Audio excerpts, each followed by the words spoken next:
亲爱的朋友们，欢迎来到微光夜读。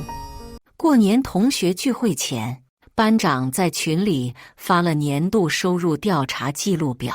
调查是匿名的，只是确定聚会的花销范围应该定在多少。临时开会，我没能及时填写表格。当我穿着普通毛衣走进包厢时，同学们看我的表情充满了嫌弃和鄙夷。我才知道，收入是全面公开的，大家都混得不错，只有我没填写。吃饭的时候，大家纷纷向收入最高的人敬酒，唯独把我冷落在一旁。见我想走，班长劝我，白雨欣的未婚夫是苏氏集团的继承人，他今晚要来，你好歹给点面子，也许聊上了，能谋个好职位。我疑惑皱眉，如果他的未婚夫是苏氏集团的继承人，那我又是谁？接下来开始我们本期故事，记得点击订阅并开启小铃铛。到包厢时，我看到了所有同学的收入，只有我的没填。平日里跟我最不对付的白雨欣笑得前俯后仰，没想到大校花竟然混得这么差，来这么高档的场所，穿件毛衣就来了，连买个包的钱都没有吗？旁边的几个女生和她一唱一和，什么校花呀，就是个大笑话。以前在学校的时候装名媛，还以为家里有多有钱呢，没想到就是个落魄户。她收入都不好意思写，说不定还是赶公交来的这里，我可要离她远一点，不然容易沾染上穷酸味。包厢里坐满了我的高中同学，讥笑声一阵高过一阵。我的分公司要上市，根本没有时间参加同学聚会。要不是班长一次又一次的发消息邀请我，我根本不会来。高中唯一的好朋友赵明曼想要站出来替我说话，却被我拉着坐下了。不好意思，我刚刚就在这附近，所以直接就走过来了，什么东西都没拿。这个高级会所就是我公司旗下的产业。刚刚我在顶楼开会，坐了电梯直接下来，自然没有拿包包和外套。穷就穷，能不能别吹牛逼了？这是京都最贵最繁华的地段，隔壁就是 CBD 商圈。你在这附近做什么？摇咖啡啊？白雨欣这么一说，周围的同学笑得更大声了。我也没有想到，同学聚会上没有人回忆往昔，只一味攀比，很不凑巧。今天我好像成了年彩的中心，我懒得待下去，起身准备告辞。忽然听到了令人意外的事，听说苏泽月是实打实的富豪，豪车豪宅无数。匿名收入调查里，他写的可是收入无上限。雨欣，你跟他是不是好事将近啊？白雨欣顿时乐不可支。当然啦，我是苏泽月的正牌女友。苏泽月是苏氏集团的继承人，家里有矿，他是真少爷，才不是假名媛呢。我蓦然顿住了脚步。如果苏泽是苏氏集团的继承人，那我又是谁？这时，万众瞩目的当事人来了。苏泽月穿着不合体的西装，刻意露出了一条花臂，左右手都戴了一个金表，显示自己的社会地位。我刚刚就听你们聊得起劲，说什么呢？那么高兴。白雨欣贴心地将苏泽月的外套脱了下来，挂到了一旁的衣架上，整个人像只开了屏的孔雀，矫揉造作地开口，当然是说我们俩的事儿啊，不然还能说什么呢？顺便提了一下，你是苏氏集团的继承人。苏泽月淡淡一笑，以后这些别往外说，我只是家里比较有实力，其他的和我也没太大关系。话虽这样说，但是却默认了白雨欣之前所说的一切。什么叫和你没太大的关系？以后整个苏氏集团都是你的，你就要成为实打实的百亿富豪了，实名羡慕了。以后老同学，我们可要多走动走动呀。苏泽月笑着和周围的同学们打着招呼，最后看向我，怎么不认识我了？他长相普通。高中那么多年过去，如果不是白雨欣说他是苏泽月，我压根就认不出来。老同学嘛，怎么会不认识？他轻挑了下眉毛，嗤笑一声：“江云婉，别跟我玩这套欲擒故纵的把戏。大学期间你暗恋了我整整4年，现在总不能因为自己混得太差了，不好意思，所以装不熟吧？”我疑惑，我不解，我暗恋别人4年，我怎么不知道？我没有暗恋过你吧？这么多年了，你还是不愿意承认。听到我的反驳，苏泽月的脸色冷了冷，讥嘲笑了。不过，你终究来晚了一步。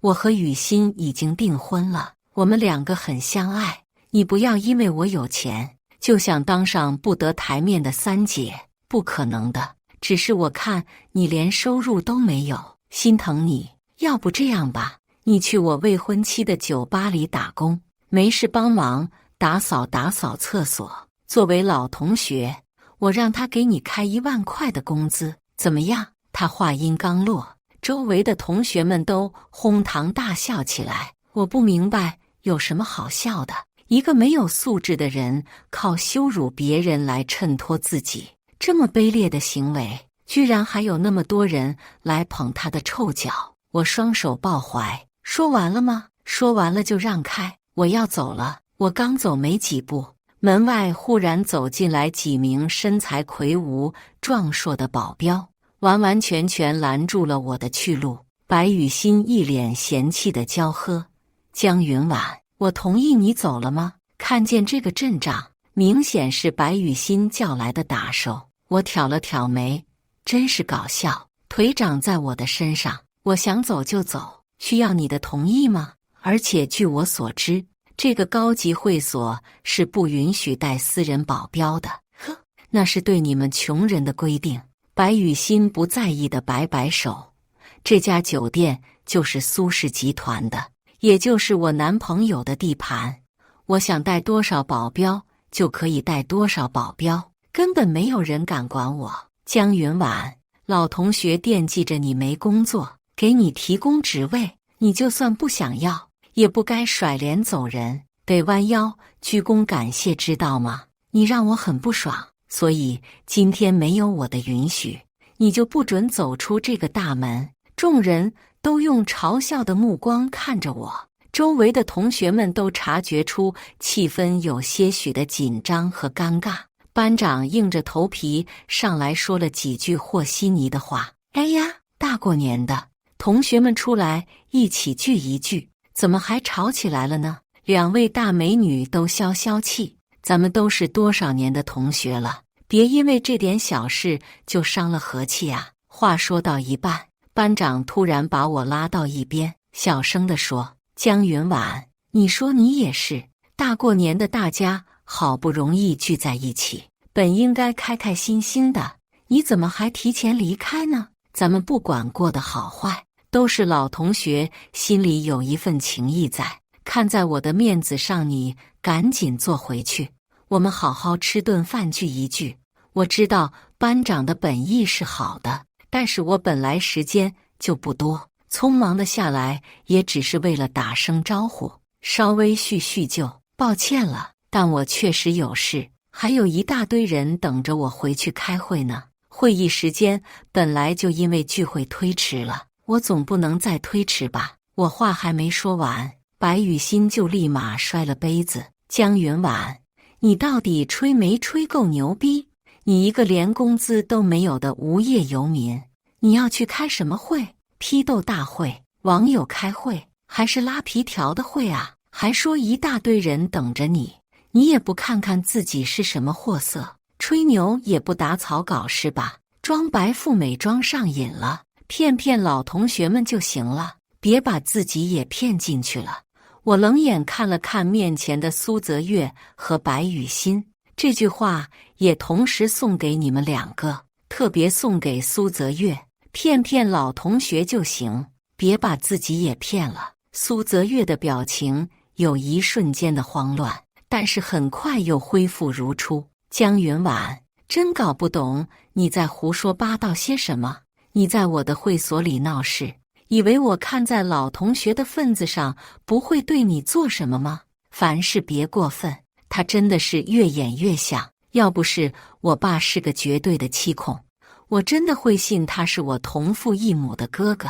我正要开口反驳，班长连忙拉着我的手小声劝阻：江云婉，我劝你还是赶紧和他们两个道歉吧。虽然他们确实仗势欺人，但你也只是个女孩子，万一把他们得罪了，这些有钱人不知道能做出什么事呢。咱们现在都是成年人了，凡事不能意气用事，该忍的时候还是要忍一忍。白雨欣和苏泽月敢对我动手，还在我们家的地盘上，我要不是今天还没来得及喝酒，我都要以为自己是不是喝醉了在做梦。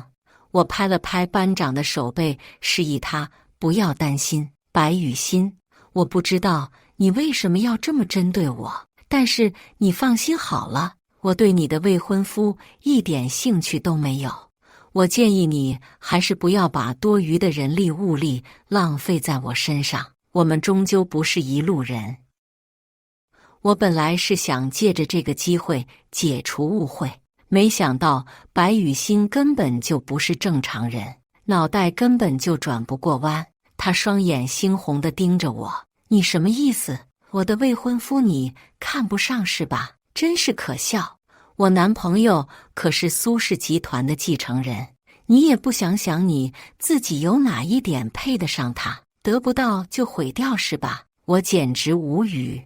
本来心里还想给这两个人留一点颜面，但是奈何不把话说清楚，面前的人根本就不明白啊。你说他是苏氏集团的继承人，你有什么证据吗？据我所知，苏氏集团的董事长苏建国只有一个女儿，根本就没有儿子。这种事情你随便打听打听就知道，总不能男人说什么你信什么吧？话音刚落，白雨欣嗤笑一声：你到底在说什么？我没有听错吧？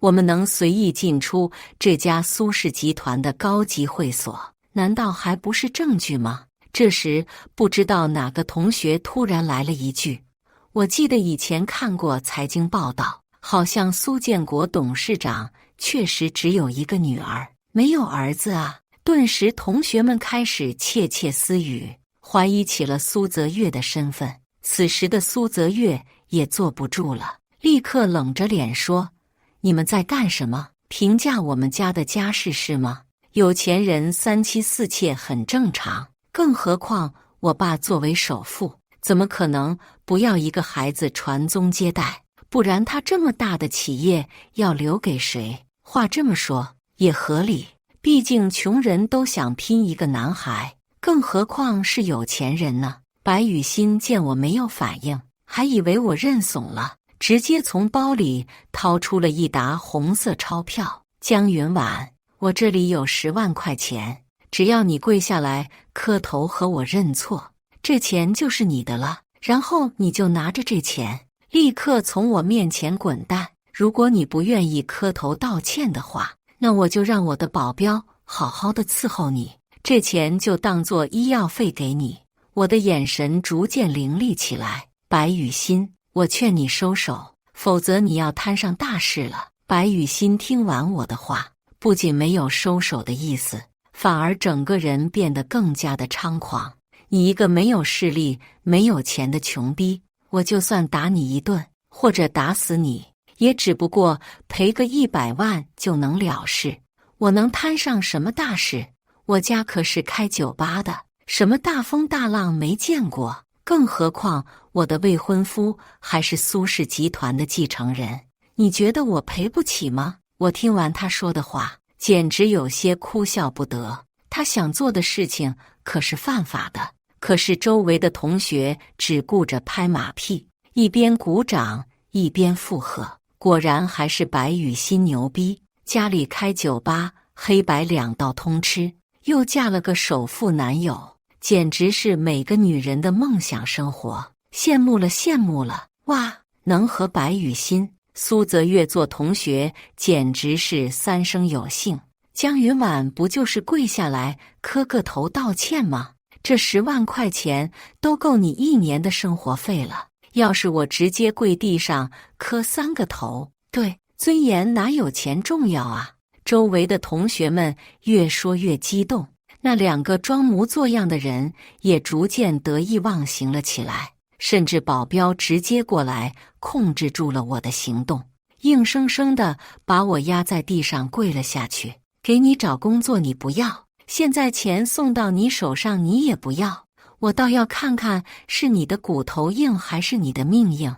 白雨欣指使周围的保镖，让我们这个江白富美给我结结实实地磕上几个头。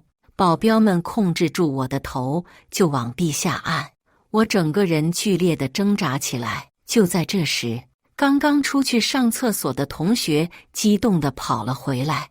啊，苏氏集团的总裁苏建国来了。听到这话，白雨欣冷哼一声，我未婚夫的爸爸给我做主来了，到时候你求饶都没用。我咬牙，那你把苏建国喊来呀。喊就喊。白雨欣立刻想要出去喊苏氏总裁。原本在旁边看热闹的苏泽月听到这句话却一反常态的紧张。雨欣，这件事没有必要闹到我爸面前吧？更何况我今天出来聚餐的时候没和我爸说。可惜下一秒，聚会厅的大门被推开，一个穿着黑色西装、相貌堂堂的中年男人大步地朝里走了过来。白雨欣像是认出了他，立马示意保镖放开了我，然后迎了上去。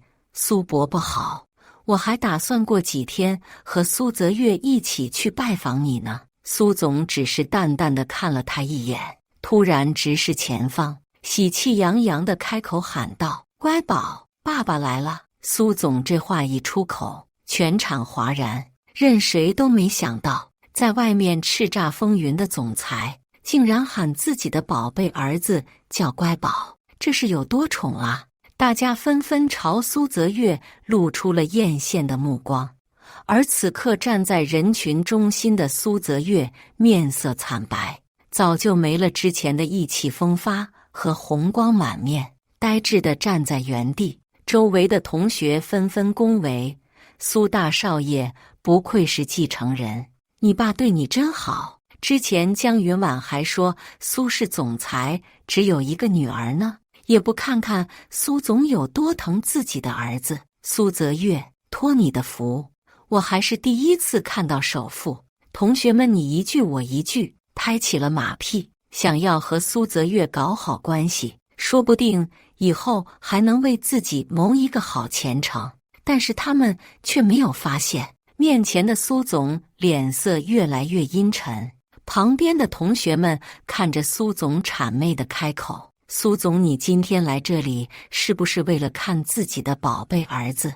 我们也是今天第一次知道自己的老同学竟然是苏氏集团的继承人。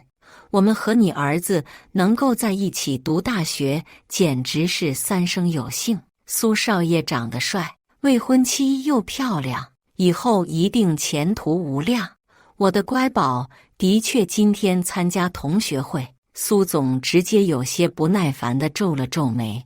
可是这个叫苏泽月的和我有什么关系？他走到我面前，看着我头发凌乱，心疼地说：怎么回事？我的乖宝怎么变得那么狼狈？谁欺负你了？乖宝啊，要是这样回家，你妈不得撅死我呀！快点告诉爸爸，爸爸给你做主。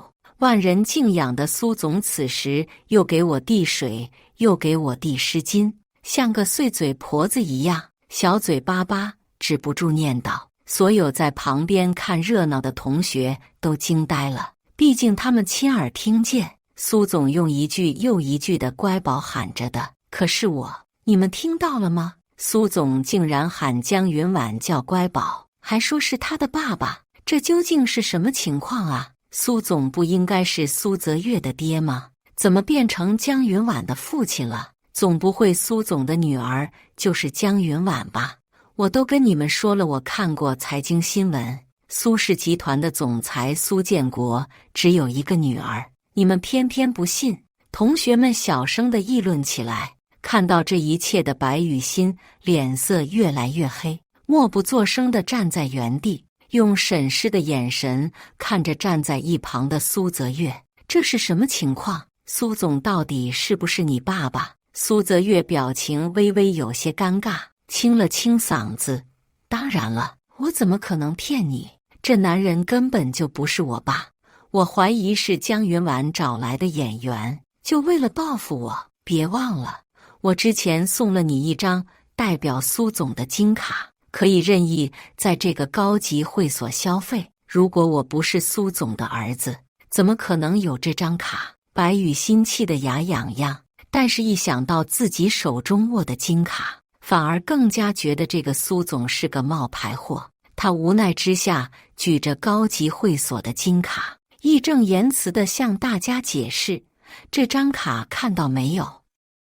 可以随意在这个会所内消费，只有总裁才有。而且苏总姓苏，江云婉姓江，连找演员都找得不专业，简直可笑。大家千万不要被骗了。同学皱眉：你的意思是这个苏总是假的？白雨欣点点头，虽然我不知道这个演员是使了什么手段混进来的，等会儿我会让苏泽月亲自打电话给他爸，让大家知道谁才是真正的苏总。听到这句话之后，我转头看了一眼苏泽月的脸色，果然和吃了屎一样，一言难尽。不过大家怀疑苏总不是本人，也情有可原。毕竟我爸极少在社交媒体面前露面，也很少出席外面的活动，美名其曰要在家里陪老婆孩子。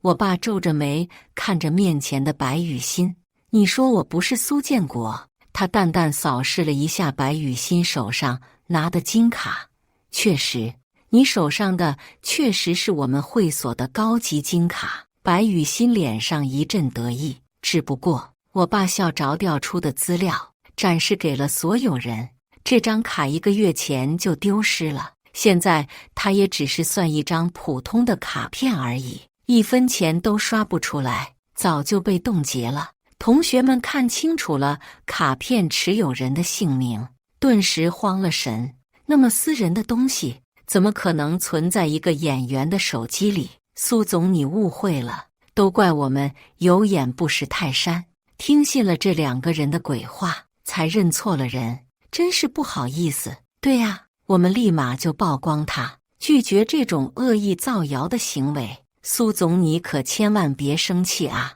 白雨欣立马气得跳脚，指着这些同学破口大骂：你们真 TM 都是墙头草，等会儿真正的苏总来了，就有你们后悔的时候。我一定要让我的公公把你们所有人都搞失业。他站在那里越骂越激动，无比自信的样子让现场所有人更加迷惑了。苏泽月走到我身边低声说：你请的演员不错呀，谢谢夸奖。没听到我的否认，他嘴角扬起了一抹得意，立刻打通了自己父亲的电话，催促他来会所一趟。我明白他的那一抹得意，他觉得我是假的，而他再假也会比我真。过了没有10几分钟，一个矮胖的男人急匆匆地推门进来。男人的身高不足1.7米，头上的头发都没有几根，却硬是用发胶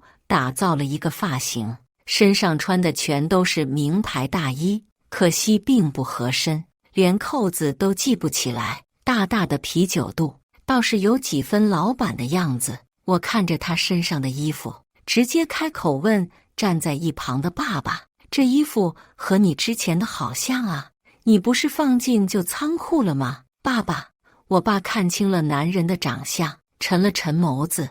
而苏泽月看到了这个男人，立马得意地跑了过去，叫嚣起来：爸，你终于来了！有人在我们的地盘冒充你的身份，你可要给儿子做主啊！贾苏总戴着墨镜，潇洒地开口：是哪个不长眼的畜生，竟然敢在老子的地盘欺负老子的儿子？立马给老子滚出来！他就这样巡视了一圈在场的人，最后视线定格在我爸的脸上。苏老六，你好好看看我是谁。苏总，你怎么今天会来会所？他侧头看见了我。江小姐，你也在啊？那男人叫嚣的话还没有说完，就看到了2张让他魂飞魄散的脸。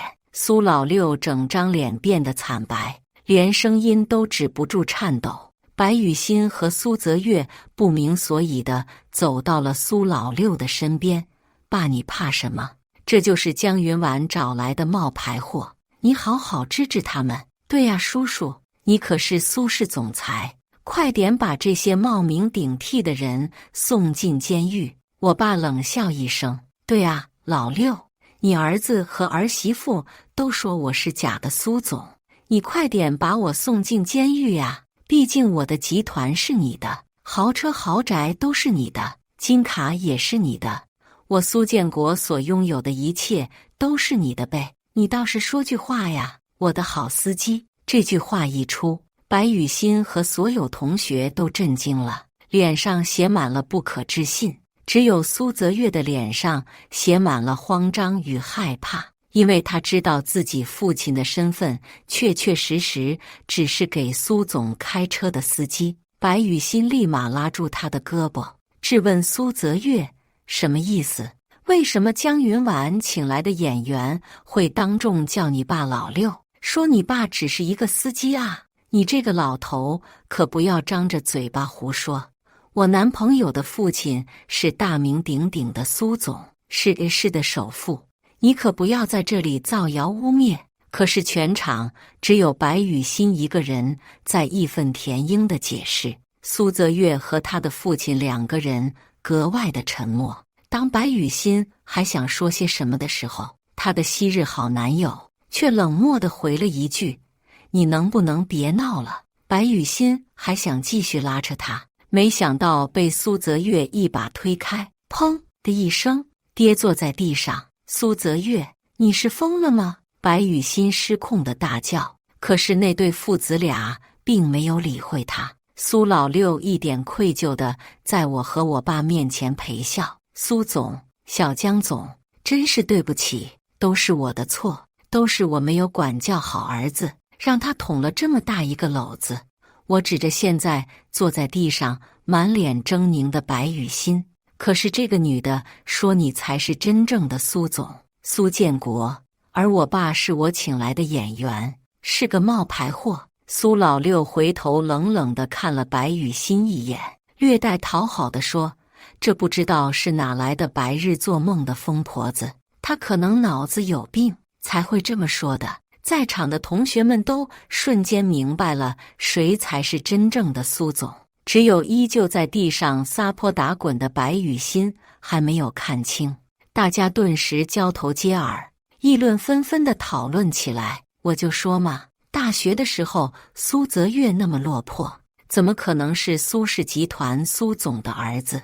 原来他爸是司机呀，假装自己是富二代出去泡妞，现在遇到正主了，简直是报应。白雨欣真是可怜，被渣男骗了还要帮渣男数钱，又蠢又坏，真的太惨了。听说白雨欣为了和苏泽月订婚，未婚怀孕，自己还贴补了不少钱，还给苏泽月买了一辆跑车，现在是丢了夫人又折兵，彻底玩完了。那还不是怪他自己贪心，想要放长线钓一条金龟婿，没想到是条甲鱼。不过这个老六身上穿的一看就不是自己的东西，说不定还是从苏总家里偷来的。一个渣男骗婚，一个老东西盗窃，果然是无恶不作的一家人。听着周围同学的议论声，苏泽月整个人变得更加羞愧，恨不得找个地缝钻进去。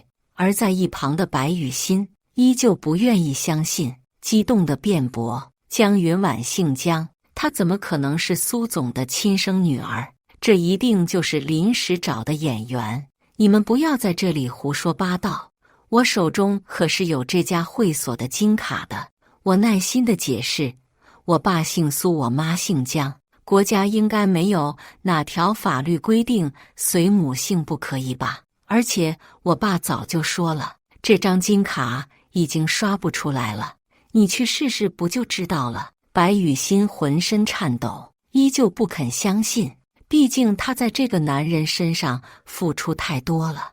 我男朋友开豪车住豪宅，我都是亲眼看到过的，他怎么可能是个穷逼呢？我爸微微挑眉，哦，请问是哪里的豪车和豪宅呢？就当白雨欣要回答的时候，别说了。苏泽月额头上的青筋暴起，表情严肃，语气也差到了极点。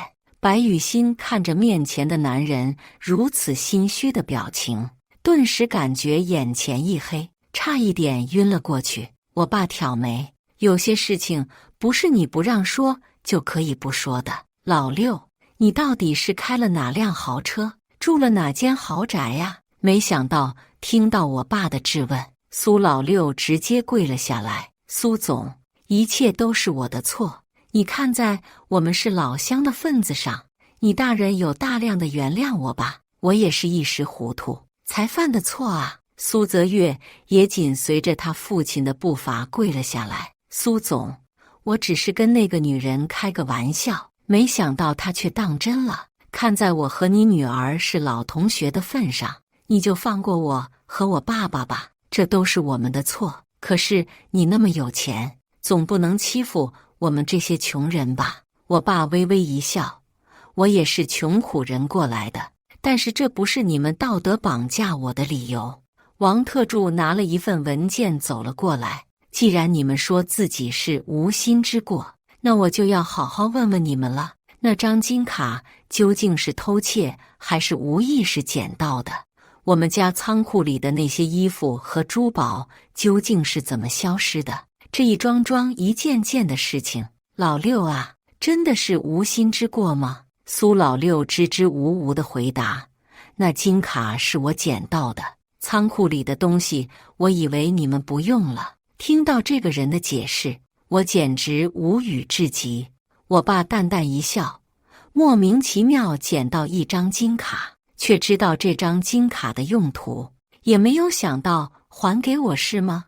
我们之间没有什么好说的，直接报警处理吧。听到这话，那父子二人在地上磕了几个响头，各种卑微的求饶。苏总，请再给我们一次机会吧，我们真的知道错了。没想到我爸直接没有理睬他，反而走到了白雨欣的面前。刚刚我调取了监控，听说你们要围殴我的女儿是吧？那我就好心告诉你一件事，你的好男朋友早就把你的酒吧抵押出去了，他在外面因为赌博欠了几百万的外债，下个月还不清，你的酒吧就没了。白雨欣听到这话，脸上写满了不可置信，神态崩溃地冲上去拉住了苏泽月，直接甩了他一个耳光。你这个畜生，他说的是真的吗？